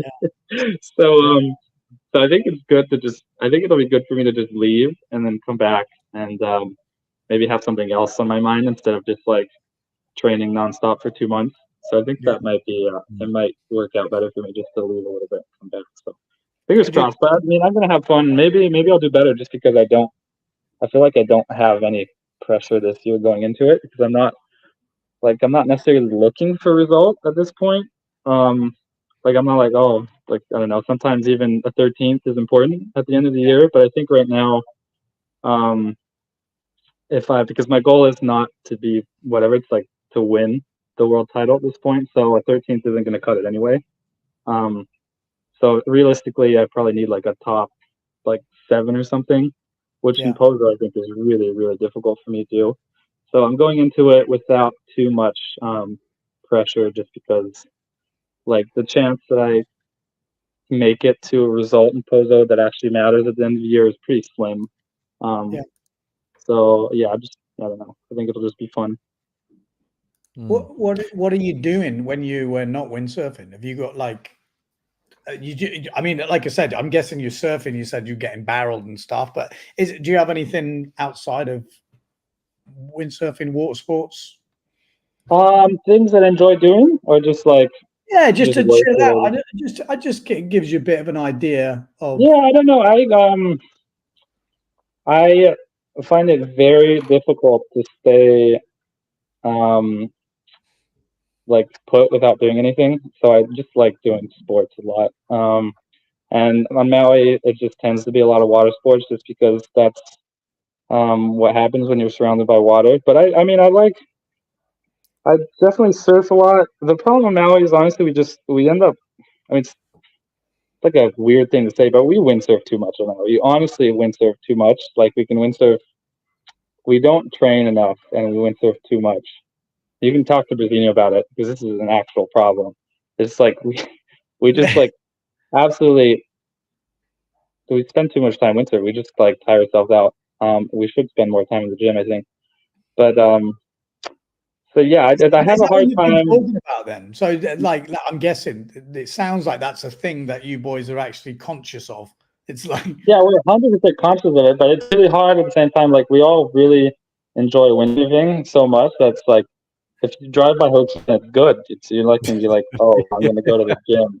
You're just gonna go windsurfing, right? And so yeah, so sometimes it's good for me to not be on Maui because then I can focus on other things. But when I'm on Maui, I find it very difficult to like detach myself from windsurfing and just sailing too much. And you pretty much got to drive past Hokipa to get. Yeah, I mean the closest spot to my house is Hokipa, so I definitely, if I want to go do something, I usually just drive by it. I mean, it's not an actual problem to have windsurfing too much, but it is kind of one of those things where it's nice to go somewhere else just because then I can maybe like focus on other stuff. And but yeah, I do like I said, I like doing sports. I don't feel like if I have to sit around doing stuff, I get cranky. So I'd like to stay active and do sports, mountain bike, whatever, depending on where I'm at. But yeah, just some sports, or I like to read a lot too, so just keep myself busy. This might be a strange question because you have won multiple events already before, but did it ever occur to you that you could actually be a world wave champion, especially since in the last few years, well, in years gone by, the wave tour has been really heavily focused towards, port tack, kind of say jumping and, these sorts of things. So now that we have this rounded tour, I mean, is this whole idea of becoming a world champion, has that been something, a goal, or, something that's entered your brain much? Or is it all of a sudden you're just here and you're like, oh, wow, okay, I'm actually in the running kind of thing? I think it's funny because for a long time it wasn't a goal, just because it didn't really seem all that fun to work towards it. Because like I said, if I have to spend 6 months out of the year, or more, even like 8 months out of the year, just going to Pozo or Cape Town, just to do well at 3 events in conditions that are nothing like what I spend most of the year in, it's kind of, I didn't have, not necessarily the motivation, because I like, my favorite thing about windsurfing is improving and getting better, but I definitely was not like, oh, my main goal is to be a world champion, when the tour was, maybe you had like Phil, Pozo, Tenerife, and maybe one other random place. So it wasn't a goal for a very long time, but at the same time, like, we put in all this time and effort to improve, and we go to all these places to get better and train. So now that I'm in a position, like last year I finished 5th, and I feel like I had a few events where I could have done a lot better. So I feel like last year definitely entered my mind. And then this year I started off the year so well. And I mean, I've definitely given myself the goal at the beginning of this year. Like, I want to put myself in a spot where I'm competing for world titles. So to be first at this point in the year is good. And I feel like it's nice to just feel like all of that time and effort that I do put in, because we do work pretty hard. Like, whatever, we windsurf. It's not a difficult job by any means compared to what a lot of people do, but we still work hard, and we practice a lot, and like, we hurt ourselves, whatever. So it's nice to see that all of that time and effort that I've put in, like, is coming to fruition in some way. Do you train in a certain way on the water, or are you just, I mean, do you have any sort of like routine type stuff? Or like, I know some people, I'm definitely one of them, who goes, right, I'm not going in till I've landed this many somethings, or like, sometimes anything random like that you do? I think when I'm on Maui, it's like, if I'm just wave sailing, because Hokiba is normally not the best for jumping, so I kind of have to do like kind of one or the other. Or if I'm not, it's normally like, I try to do in one wave session, I try to do a goiter, a taka, a 360, and a tweak there. And then, so if I can get one of each of those in one session, I'm pretty happy. And normally I try to do a few of each, but whatever, I'll take what I can get. And then if I can jump right now, it's before, I was like, the sails we had, I didn't realize it, but they were making it not difficult, but I found it really scary to double, so I wasn't doing so much. But I got my new sails and I'm finding it a lot easier to try them. So right now it's like, if I can jump, then it's just try double. Like, do double, do double. Is that more forward pull now? Or they got more? Or you can I think the sails we had last year, or the 2 years prior, were so powerful that it was just scary. Like, Robbie was doing some great doubles on them. I'm not nearly as good at Robbie at doubles though. So I was just finding it extremely scary. And then I hopped in these sails. I'm like, oh wow, this is not nearly as scary. Yeah. I think it's interesting you say that, because sails, especially for the average guys out there who haven't done much playing around with sails, they just get a new sail and they go, okay, I'm good to go. There is differences, There are definitely things. Like, I know I talked to Mark, and I think he tried our sails and he found it a bit scary for doubles. And I know he said there's like certain sails where he's changed them because he found it, like, he didn't like how it felt for doubles.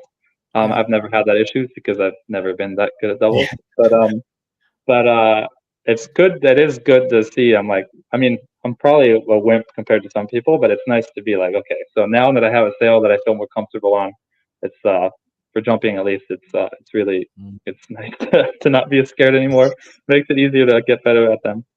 But so yeah, that's like kind of what I do for wave riding. If it's for jumping, I usually try to have a list of things that I try to do. It's kind of the same thing, like check stuff off. But obviously not every session. It depends a lot on the session. If it's big, obviously it's not going to be the same thing. There's sessions I just go out and try to have as much fun as possible. But if it's like a normal session at Hokipa, that's normally like it's kind of my little checklist of stuff because that's the moves that you need to do in a contest. And then if I go somewhere port tack, it's kind of similar. I'm not as consistent on some of those things, but I definitely have like a little checklist of things. Maybe not that I need to land, but like try this one, land this one, try this one.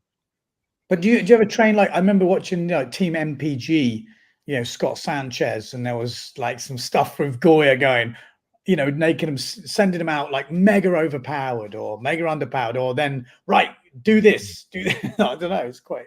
Yeah, I've definitely never done anything like that. I mean, with the the sales I have now are a lot better in the high end. So I'm more comfortable just keeping a sail now if I'm really overpowered. Like there was one heat here where I was on a 5.0, and I should have definitely been on a smaller sail, but I was like, okay, I'm pretty confident that I can just hold on and I can still make the heat. So I don't know. I guess there's enough days in a year where I'm not on the right gear that I can probably just count as the same thing, isn't it? Like there's a bunch of sessions where you're just like too lazy to go in and re-rig and you just hold on, or you just float around if you're underpowered. So I feel like I sail enough during the year that I don't necessarily have to do that type of specific training. Yeah. But I don't think we do anything. I don't do anything too weird. I just sail a lot. Yeah. And board setup? Are you like gear freaky, or are you pretty? Just... I mean, after listening to Mark's thing, I am definitely not gear freaky. Mark is gear freaky. I am not anywhere close to that. I was listening to talk about fins, and I was like, this guy is absolutely mad. But I love Mark. I love that about Mark. I really respect that about him because I think it's so cool that he like spends so much time and effort. But I definitely have preferences, but I don't feel like I've ever had as much pull as maybe Mark has for development. Like normally when I've been on a team, I've never been like the first rider. So there's always been someone else, like not in charge necessarily, but there's like at least we're like 2 or 3 of us like bouncing off ideas and we test the sails together. So then it's not like, oh, I'm gonna decide what's happening, because like with duotone last few years, Mark is 100% person like in charge of like making decisions. And then with Simmer, obviously now it's gonna be Mark making like he's gonna make a sail that he's in charge now pretty much. You know what I mean? But so I haven't necessarily been in that position. Like I've definitely given my feedback. For boards, I have I know for boards it's hard because we don't get like 100 surfboards a year like the pro surfers do. We get like a certain amount of windsurfboards. So like Brazino in that sense I think has a big advantage because he just gets like an unlimited amount of boards he can test. And then everyone else, like I think it's a lot more limited what we can test. And you don't want to like just try something and then have a board or a couple boards that you don't like for the whole year. So I was like, what I change on my boards are always pretty small details. But then in terms of fins, I've been with Black Project for a long time, and Chris has just been like a really good friend and great supporter. So I haven't really played around with fins too much. Like we've developed fins and that work really well and I'm very happy with, but I definitely don't have like a million sets of different fins for different places and different spots. Did the Mark podcast make you go, ooh, maybe? Yes. Honestly, like I think I'm more of the type of person, I'm very happy to just have a more limited amount of gear to choose from, because I think it just like I would go crazy if I have that many sets of fins and be like, I think I would always second guess and be like, oh, I should have been on this set of fins instead, or I should have been on this and it would have felt better. Maybe had I done this, it would have been better. Yeah. So no, I usually have I have my set of the set of fins I use forever. Like we had the same set of fins for a very long time, and those fins have transitioned into more of what I use when it's onshore. And then I have a set of fins that I like better when it's side offshore now. And that's kind of what I go through. And I just use quad setup too. I don't change. It's always quad.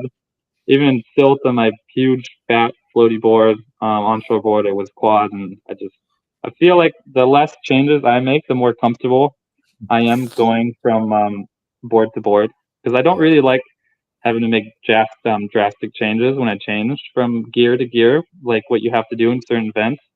The closer everything is to one another, the easier it is for me to change. So that's kind of what I like to do. Like even my boards now, I'm pretty much just going to use the same board pretty much everywhere. It's like the same, very similar shape. I have a shape now that's really fast, and it's maybe not as loose as it could be inside off, but I can use the board everywhere, and then at least I don't have to change and be like, oh, I need an onshore board or I need a side offshore board. It just works and And everything. what size is it? Well, it'd be different sizes, but just the shape itself. But normally I'm on like I have an 80. Again, it's funny, the leaders I use are pretty small, the difference. But I normally use 83, 85, or 88, Okay. which is funny because 85, there's not much of a difference between 83 and 88, but it's enough of a difference that I like to have it in my quiver. And then if I go to like Zilt, I have like a 95. And how heavy are you? Yeah. Like 79 kilos. Is this the like? Are you using production or custom boards? So my boards are the prototypes of what the production boards are now. Mine are a tiny bit narrower, and I have some US fin boxes on it, but they are like essentially what the prototypes are now. They're just a tiny bit narrower. Of the Ultimate Wave? Yes, of the Ultimate Wave, yeah. Yeah, okay. Interesting. Yeah, well, it's interesting what you said about the fins, because you're basically saying you have two sets of fins that you rotate between. I think Mark said he had 40 sets. So yeah, no, I have, and the sizes don't change. I just have 14, 5, and 9, and I have the one set for more onshore, and then the one set for more side off. And I've been playing a bit with the side off. Like I've changed some, I've played around with the shapes and stuff. So I've been playing around with a little bit, but yeah, I don't do, I have not done what Mark is doing. That's interesting. Like, like people at home, I think what I, take from listening to you is you found something that works. That's it. And that's what you've got to get to at home. You don't need 40 set, whatever. Well, I think it comes down, a lot of it just comes down to confidence, right? And there's one of those things, like I won the Aloha when I was 19, and I don't think at the time I necessarily had the best board or the best fins or whatever. But then you're like, well, if I can win with what I'm on, then you kind of come to understand that a lot of the time the gear is obviously extremely important, but what's important is like what you have in your head and like the mentality. Like if you're confident with what you're on, I think that'll make a way bigger difference than like 2% of whatever rate or whatever it is. You know what I mean? Like I think so I think it's great that I love testing stuff, but for me personally, I think it's like more of a detriment when I just have too many options than having I just like to narrow it down to stuff I feel comfortable with. I'm like that with this foiling at the moment. They you got to change this, and it's like I just want to go on the water, go sailing. And like you say, first you've got to do all the testing to get to where that happy place is. But then when you've got it, like I say, don't confuse it too much with too many different options. I think plus the conditions we sail in change so much. So maybe you have this perfect set of fins for this one specific type of condition, but then in 1 hour maybe the wind just turned slightly, and then the waves the waves change a little bit, and then that fin is not the best anymore. I'm sure you can always find a fin that's better and for something, but I think ultimately you just want a fin that kind of works well in a lot of different conditions, and then maybe you can separate it into side on or onshore and side off and more offshore, because that is a pretty big difference. But outside of that, I think for most people, just having a set of fins that you like in most general conditions is the biggest goal. Yeah, and doesn't do anything weird. Exactly. You just want something really that you're confident with, and it's exactly, it doesn't do anything weird, doesn't have any strange bobbles off the bottom turn or whatever. Yeah. Yeah. There's just talking about fins. There's a question here from sharewaves.tv. What do you think about the fin setup from Lenny, which is similar to surfboards? All fins have the same size. I think it's really funny because Kai is using a surf setup for windsurfing now, and then for his surfboards he started using a quad setup like we have on windsurf. He's like completely reversed it, which I find very amusing. But as for his boards, like in the Aloha Classic this last year when it was small, his boards looked incredible. Like he was doing turns that no one else was doing. But then at the same time, I think the usage, like the range of usage for those boards, it's pretty limited. Like it has to be smooth, it has to be side off. I don't think it can be too big. Like if it's bigger, I think he goes back to like a more traditional quad shape. Okay. So I definitely think there's something to it, but it's based off a surfboard, right? So it's pretty short. So as soon as you go too short, if it's bigger, it gets really, unless it's like butter smooth, it gets pretty hard. So I think like the more traditional windsurf shape is just better overall board. But if you're only sailing one type of position, I think, or a few different types, there's probably, it could be a fun board to have. It's not gonna, I don't think the usage range is gonna be very wide. Yeah. What about those things they used to have on his surfboards? Those mink things, you know what? I actually tried those, and they definitely did something.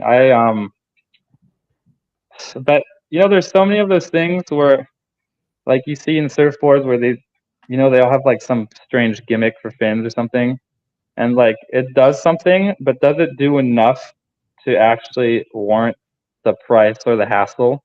Yeah. And that's kind of what it came down to, and I don't think it does. Like it does do something. It definitely felt like it gave me a little bit of more grip. But is it enough for me to want to put them on every one of my boards, or like buy a set for every one of my boards? And no. A good point. That's where I was with it. Like I tried it and I actually liked it. And I actually tried a couple sets, and then one of my boards that I really liked a few years ago, I kept them on and I liked it. But like you can just take them off and then still have pretty much just as good a session. So that's kind of what I came away with it. Yeah. That's what You didn't try them on your windsurfing board, on your surf? I did. Yeah, I did. I had them on my windsurfing board because he had them on his windsurfing board as well. Yeah. Okay. I didn't realize. Yeah. Peter Kenyon from Geraldine asked Morgan, have you ever tried making a new move, inventing a new move? I think I've thought about it, but it's pretty hard. Yeah, I know. There's a lot of it's like pretty and crazy what has already been done at this point in time. There's definitely like I had a list somewhere of like moves I wanted to learn that I've kind of forgotten about at this point, because I like balls. Like he has his whole list of like his send it list. Yeah. But I feel like I'm not as much of a sender as balls is. I don't think so it's hard. So it's hard to stick to the send it list. But so no, I don't think I've ever really tried. Like there's a few random moves I was doing at some point where I'm like, this is kind of cool, but nothing. I don't think anything that no one's done before. I'm not sure. Honestly, I'm not even sure what I would. But I feel like there's a few moves. Like I think you could do like you're doing a bottom turn. You switch the sail, so you end up clue first. Hit the section, do a 360 clue first, and then switch the sail in the air and land it. Like that could be something cool. Yeah. I don't think anyone's done that before, but they're just like variations of things that have already been done at this point. It's hard to like create something completely new. I'm sure it's something, but haven't thought of it yet. I actually really enjoyed watching your Instagram video of the clue first stuff. It was a while ago now, but yeah, it's a fun. I always get those like certain times of year where I get all motivated to like do it, and then I'll spend some time. But it's funny because I've gotten like really comfortable being in that clue first position, so it's fun. I was like pretty motivated. You know what? I was actually, I guess if I invented a move, it would probably be the clue first taco because I don't think anyone's done like a proper, like Yeah. down the line clue first taco before. Yeah. And I think that's actually one I would like to spend more time on. So maybe that'll be it.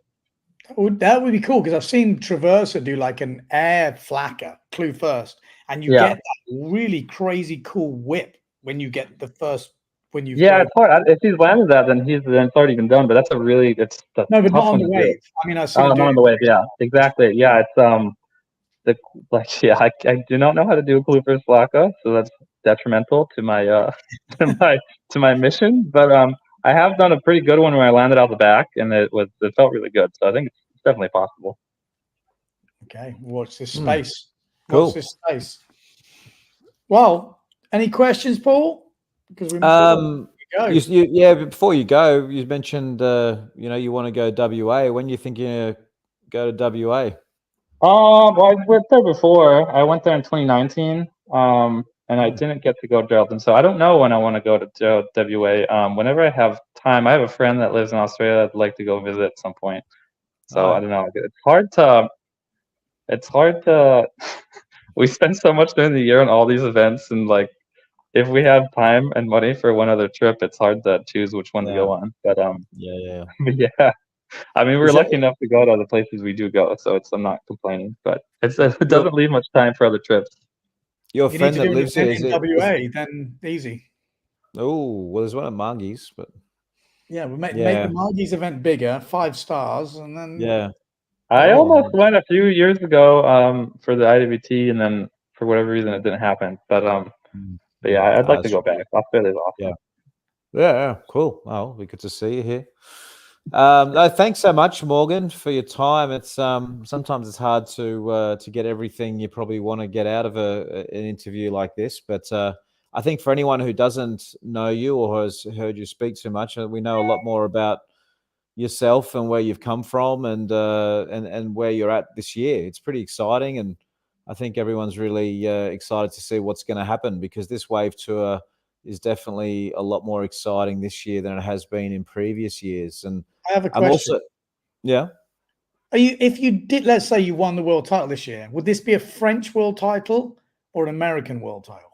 Yeah, you know what? It's really funny. I am not not that I'm not patriotic because people are going to come after me for that, but I'm not a huge I don't really care too much about which flag I have.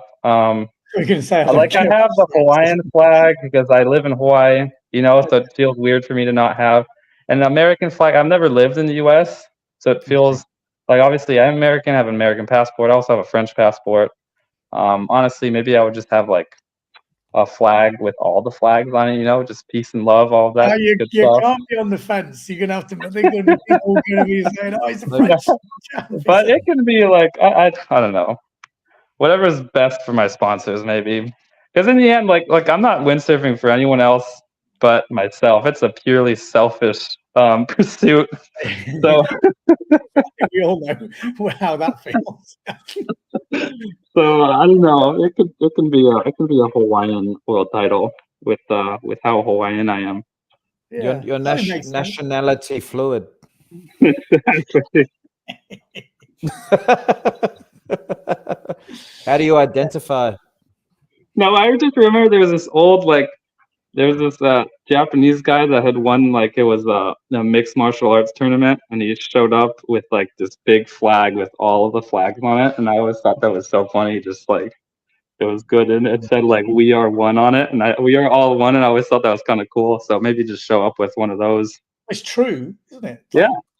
Born in France, lives in so I always thought that was kind of funny. But no, I'd probably just keep the Hawaiian flag. I don't know. Maybe I have to be forced to use the American flag at that point. I don't know. Yeah. The Hawaiian flag's cool. Well, there we go. Actually, I found your flag. Actually, how'd you find it? Yeah, it's a good one, huh? Well, it is, but hold on, let me just bring it up. Damn, it's a bit...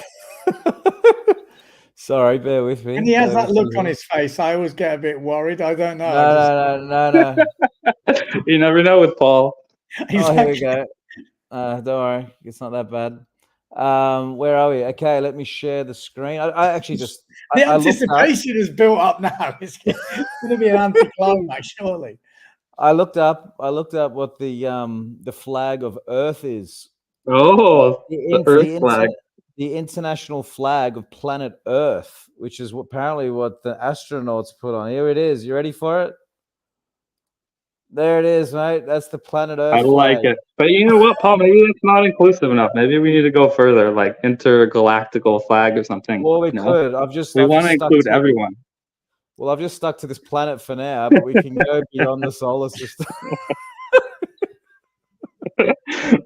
Anyway, well, you have to look it up. See what the Milky Way one is. Milky Way flag. I like it. But that's a bit presumptuous. You're basically saying you're the best in the whole Milky Way. We don't know. Hey, if I'm number one, I'm number one of everywhere, and not just Earth. Okay. They're all welcome to join the tour. I mean, they absolutely are. It's like when they say like the NBA is their world champions. It's the same thing. That would be the world champion of everywhere. Now I'm looking up Milky Way flag. Oh God. Right, we're gonna let you go. All right, man. Thanks for joining. Good luck. I'm obviously going to see you in Gran Canaria at some point. Yes, absolutely. How long are you in Chile for? Just before we go, how long you got? I leave in 2 days. Okay. Yeah. Okay. Well, enjoy your last couple of days. Thank you. I definitely will try to sail a little bit. It'll be a lot of fun. Yeah. Just so you know, that's the flag of the Milky Way right there. Look at that one. That's great. Yeah. Actually, so you can choose. That's a cool looking flag. You can paint this on the left. You can paint that French, and on the right, you can paint it American, and then exactly. Boy, Morgan, when you're world champion, I want to see that flag flying. Everyone will be like, "Where the hell is he from?" I'm gonna order it from Amazon, and I'll have it ready. You know. That's classic. All right. Thank you, Morgan, for getting up early. No problem. No problem. Thanks for having me on. That was fun.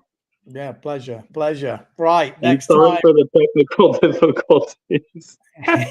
No stress. Oh, there we go. So there we go. Morgan Noireaux, world number one. Like I said, for people who, again, like I said earlier at the beginning, he is a guy who has been one of the best in the world for ages. Like I said, won the Aloha Classic in 2014, 2015, back to back. So I think he said he won his first one at 18 or 19. So at 19 and 20, back to back Aloha champion. You know, that sort of level, he should be a name that everyone's talking about, but he's very understated. You know, he's not very loud. He obviously has social media, does videos and stuff, but he's not someone who's in your face, but he lets his sailing do the talking, and it is definitely doing the talking right now. So like I said, spent a lot of time on that IWT, AWT, and now they've got that, let's say, more rounded tour coming to his own. Yeah, but it's super cool. Yeah, good on you, Morgan. Well done, mate. And I really look forward to see what happens for the rest of the year. Yeah. All right. Cool, guys. Thanks for joining once again. And we're working on more guests. Sometimes they are hard to get because they're Ricardo Campello. Come on, you can say it. He's been well, I think you can say, because you're the one that's been trying to get him lately. Well, he said he's coming on, and then he says, "Oh, next week or next days," and then he's busy. So, like Ricardo, I said, he's there. He is coming on. I'm not going to give you a time or a date anymore, but just stay tuned to the channel. He will be on. Matt Czechowski is also coming on this week. Awesome. And again, feel free to suggest some people. Obviously, the racing circuit is kicking off at the moment. I've just seen the French National Championships on, or one of the national events. Jordi Vonk at the moment, I think, might even be leading. PM Motorfun looking good. So we're getting a couple of little looks at who's maybe stepping up this year. And like I said, with the podcast with Michelle Becker the other day, Jordi Vonk has been training apparently very well over the winter. So let's see how that translates into the first events of the year. Obviously, first event of the year in slalom is in Pozo. So kind of crazy kicking it off in Pozo. That is mad, actually. Yeah, he won Is- the fin. Pierre won the foil. That's what I just saw. Pierre won the first foil race. Geordie won the first fin race, and then I think he was up there in the second fin race. I'd have to check. Again, it's happening at the moment. So I saw they had a live stream earlier, but I'll give you an update on that. Might be cool to bring in, maybe Geordie at the end of the week and get a bit of a lowdown of actual competing, because we know who's going well in the training, who's going well, and Pierre obviously on new gear this year might be interesting. Definitely. I look forward to the slalom. I was getting into it last year, so yeah. Cool. All right, guys. Thanks again. We will see you very soon.